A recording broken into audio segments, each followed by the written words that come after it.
Okay, I'm back. And today I want to talk about Pokemon Legends ZA and give my thoughts on it. Which are. It was not good. Because it had many problems. Well, obviously, one I'm going to point out the end of the story. Seriously, why did they have to do that with the story? They made the ZA Royale for a reason. And then at the end of it, it was null and void. Because Tani or Urbane, whoever you've got as your rival, your counterpart, basically whines and complains and saying, I was here first. I should do it. Where? So, again, what was the point in the tournament in the Royale? Seriously, what was the point? There was none. Seriously, they should have not had that. They should have just followed what the game had, what was set up. Whoever wins gets Floette to do this thing. Even though, yes, it would have turned out the same way, but still, at least we would have been able to been up there anyway. Yeah, I don't know how that would actually work. How we would be able to go up against Agent Floette. I don't know that other thing first, but then again, it was just vines and stuff that went out of control with mega energy. And that was still called Floette in a way. No.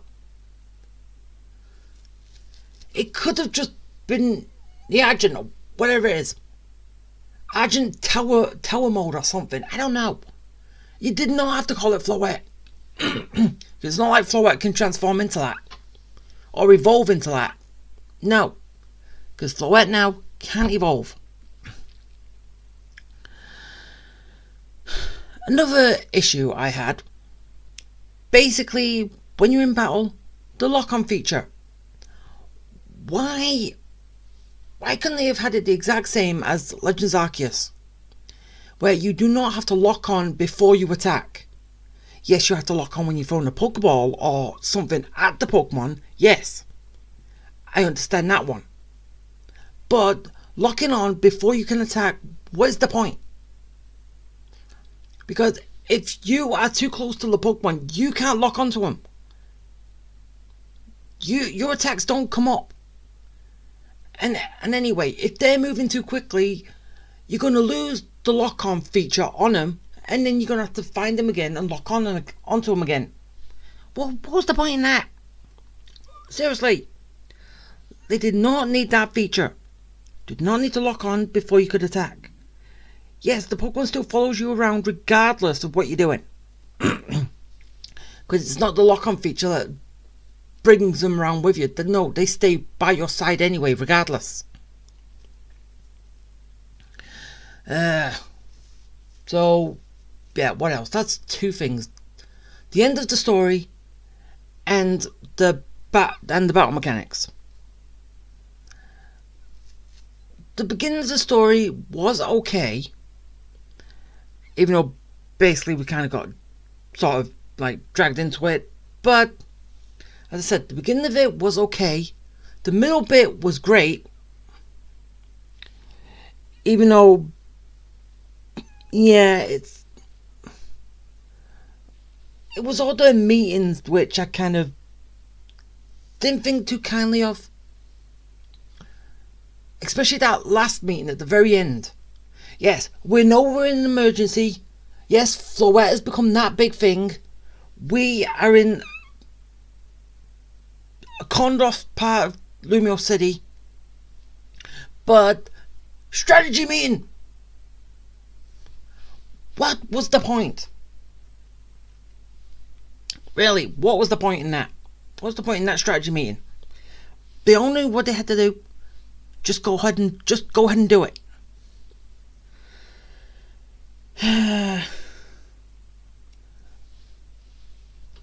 Another issue that I have with the game is obviously I don't know, about 2/3 of the way through, every single battle was a 1 on multiple. Well, when it had the option for multiple opponents, it was always 1 on multiple.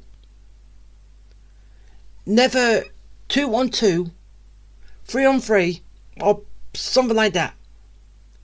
No, it was always 1 on 2, 1 person, 2 people. Even though basically there was 2 people right here, me and someone else, but it was still 1 on 2. Why not introduce double battles earlier? Because double battles were already in. Even though technically it was, as I said, there was handicap matches, but still. They did not have to be handicap matches. But then again, the game's not hard anyway.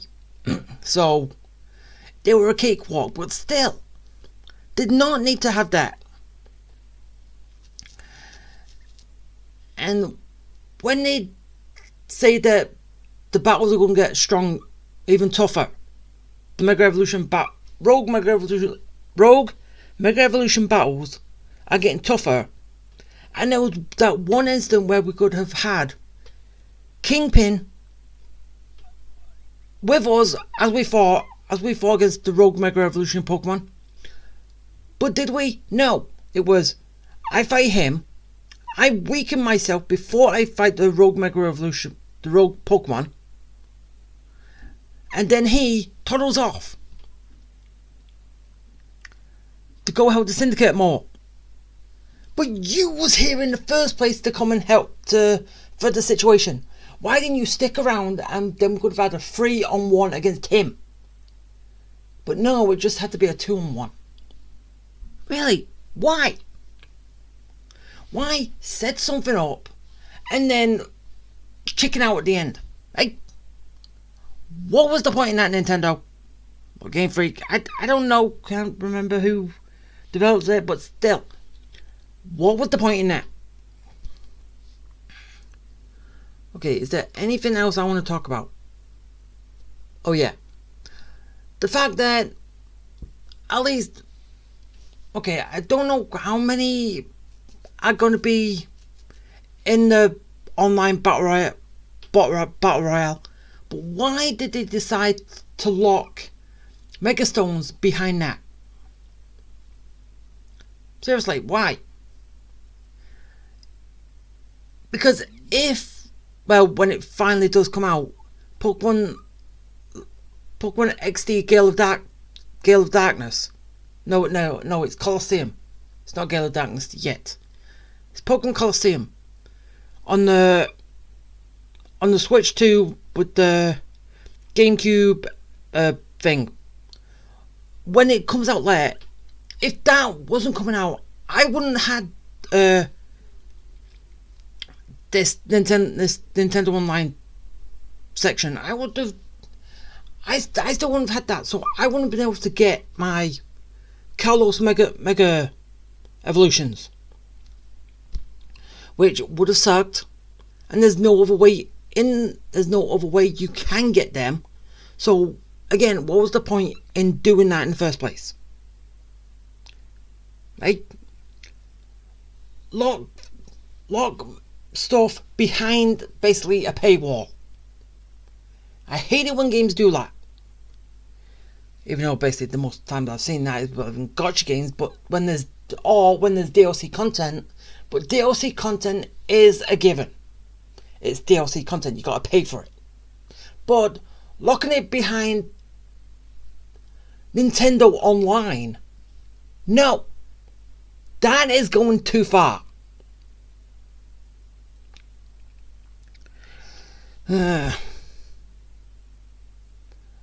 Okay, anything else? I know this is all off the top of my head and I'm trying to think every instant I had where I liked, I didn't like, and what I could talk on, which,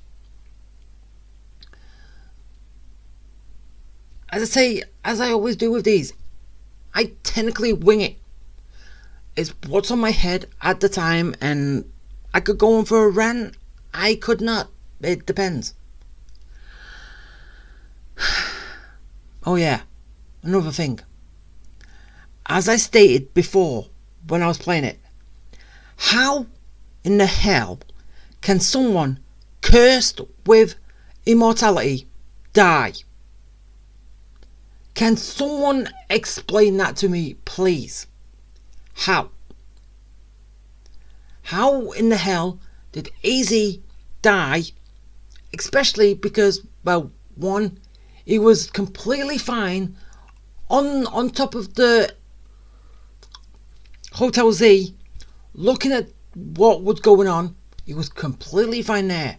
But as I said before, how in the hell was someone cursed with immortality die? He is not a Highlander. The three movies of Highlander, where the only way to kill a Highlander is someone who's got immortality is to chop their head off. I doubt anyone beheaded him. So how in the hell did he die? And also you could kind of say he was a little bit morbid as well, because even though technically Naveen thought it was something else, Naveen was getting his measurements, but it was the measurements for his coffin. How is that something to put into a game? Yeah, I'm good at making clothes, so I'll take your measurements. Yeah, here are my measurements for my coffin. Get it ready. I'm gonna die soon. How? You're immortal. How are you going to die? I don't know, but it's just the people who make this game want to just kill me off, so yeah. Get my coffin ready. Fuck off.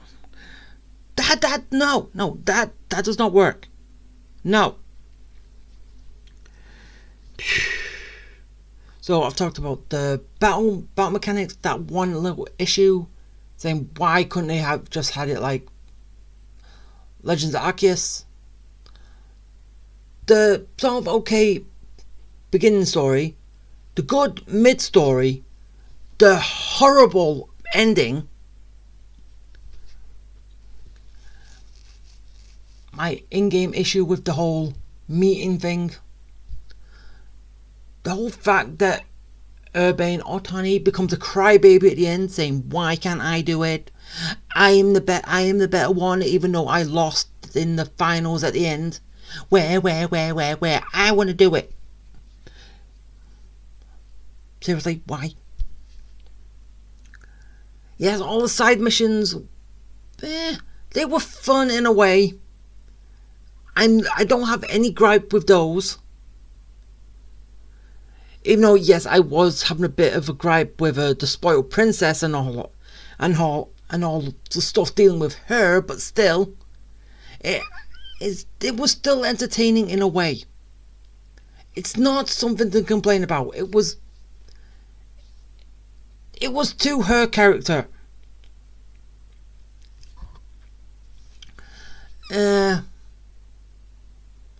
Oh yeah. Another fact that I was going throughout the whole game, saying, why in the hell was Lumio City the only place in Kalos with life? Hey, why? Was outside of Lumio City everything a giant wasteland? Hey, giant wasteland, nothing exists. Even though basically they technically did bring up the Kalos League once, but without gym leaders, how do you have a Kalos League? You tell me that. How? And obviously with what was said, this is technically the first year of the ZA Royale, so they can't, like, whoever makes it to the top qualifies for the league. They can't do that either, because obviously first year doing it, but still. And they did mention that one city, Aspire City, whatever it is, the one with that little crystal construct, which basically is those mega shards, isn't it? It's just a very bigger version of it. which is on the basically right next to the ocean on the edge, right, isn't it? I know what I mean, I just can't remember everything about it, but still, I do remember that. Which, they did mention that city once. Nothing about what has happened to the outside world. And, yeah, with basically what everyone was said in the development of this game, like fans and stuff like that, it would have been a hell of a lot better than what it ended up if it did. Basically, like with Legends Arceus, you have one town which what was the town again? The central town. All I had to do is have it like that, but at the very start of Kalos's basically people of society in a way. So starting up Lumio City when nothing else around Lumio City is developed, and then we go from there. Develop inside Lumio City, probably occasionally go out, but mostly come back into Lumio City. But then with that, and as like what people saying, the sort of like the beginning of one of the world wars, I think it was when the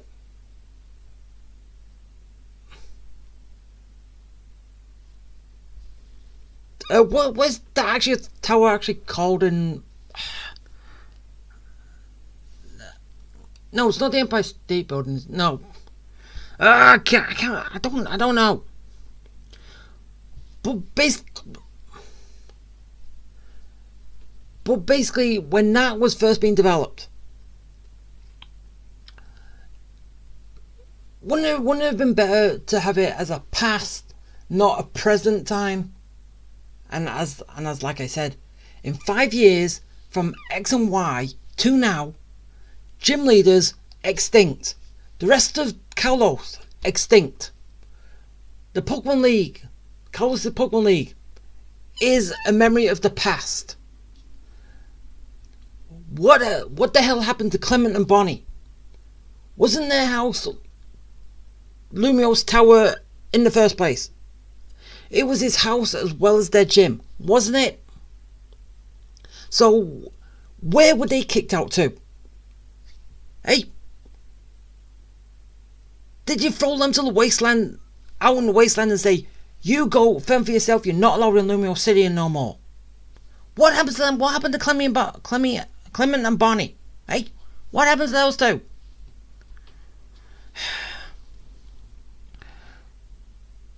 Even though technically in the DLC we're going to get one of the gym leaders back. Karena, I think her name is, the one in X and Y that gives us Lucario in our first Mega Stone. She shows up. So, in a way, technically, all gym leaders haven't gone extinct. Somehow she has survived.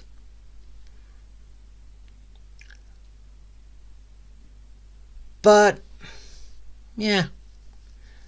So somehow she survives. No one else has. And yeah. Practically a giant waste of time. Literally. Why did it have to be a giant waste of time? There was no point in a giant waste of time. Was that? But I think that's everything I want to talk about. And that is all my thoughts. So, yeah. And that is going to be it. So, I hope you liked it. I hope you enjoyed it. I hope it was fun. And yeah. Okay. Bye.